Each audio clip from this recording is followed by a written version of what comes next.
Primero fue el Imperio Alemán, a finales del siglo XIX, el que gestionó y explotó el territorio de la actual Ruanda, pero tras la derrota del país en la Primera Guerra Mundial, la Sociedad de Naciones otorgó el territorio al control de Bélgica.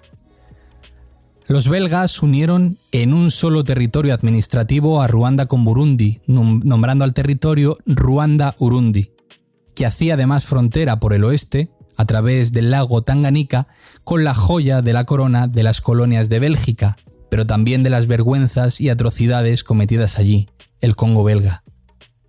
Los belgas aprovecharon las diferencias entre Hutus y Tutsis para favorecer a los Tutsis, a pesar de ser minoría en cuanto a datos demográficos.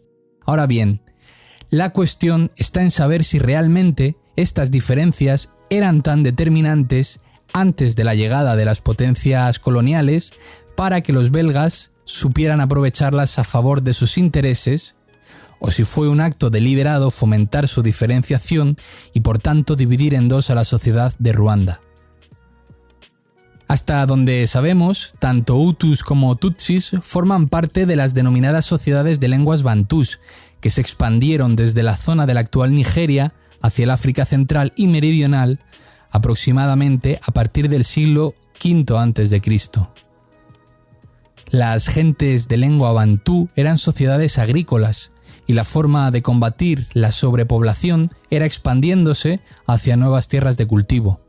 Se cree que aproximadamente al comienzo de nuestra era, la expansión bantú llegó a la región de los Grandes Lagos a la que pertenece Ruanda.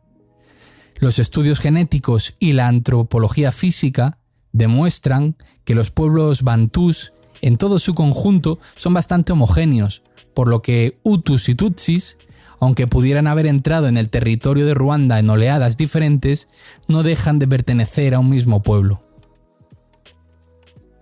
Durante el desarrollo de las sociedades precoloniales, los Tutsis eran habitualmente quienes se dedicaban a actividades ganaderas, mientras que los Hutus eran los que realizaban el trabajo agrícola.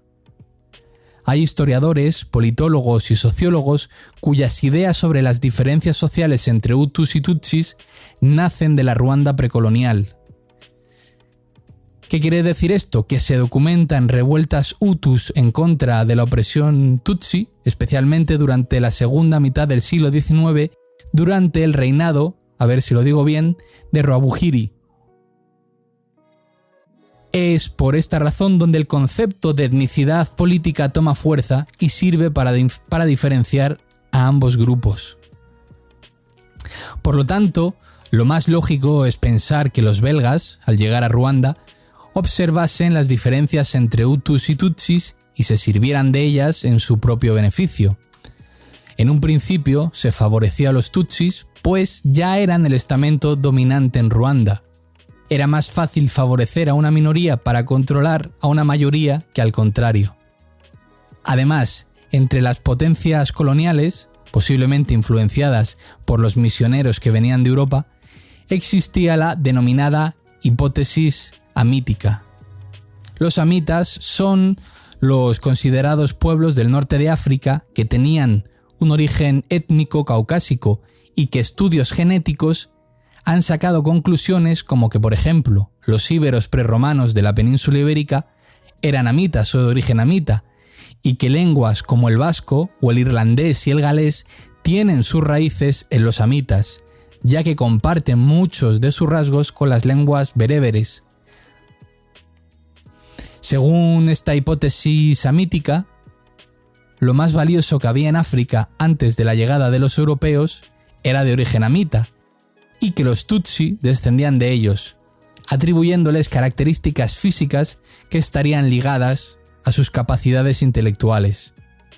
Frases que a día de hoy sabemos que son profundamente racistas y falsas como «solo tienen de negros el color» o «antes de ser ennegrecidos estos hombres eran bronceados», figuran escritas literalmente en libros de historiadores y etnógrafos francófonos de las primeras décadas del siglo XX, que evidencian cuál era el pensamiento colonial.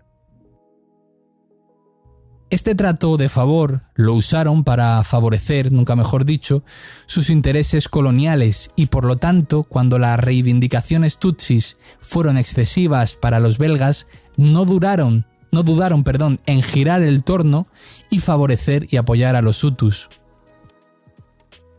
Las tensiones entre Hutus y Tutsis, que bien podrían haber permanecido en equilibrio, como suele suceder en las sociedades tribales, con algunos estallidos de violencia pero de magnitud moderada, se vio desequilibrado con la entrada en juego del actor colonial. No solo es que apoyaran a unos u otros en función de sus intereses, sino que se servían de la rivalidad entre ellos para fomentar y hacer crecer más el odio entre ambos. Esta idea, por ejemplo, se materializa en la iniciativa belga de crear partidos políticos sobre las bases étnicas de Ruanda, y así aparecieron partidos no solo pro-Hutus o pro-Tutsis, sino anti-Hutus o anti-Tutsis. El primer paso, con esto, ya estaba dado.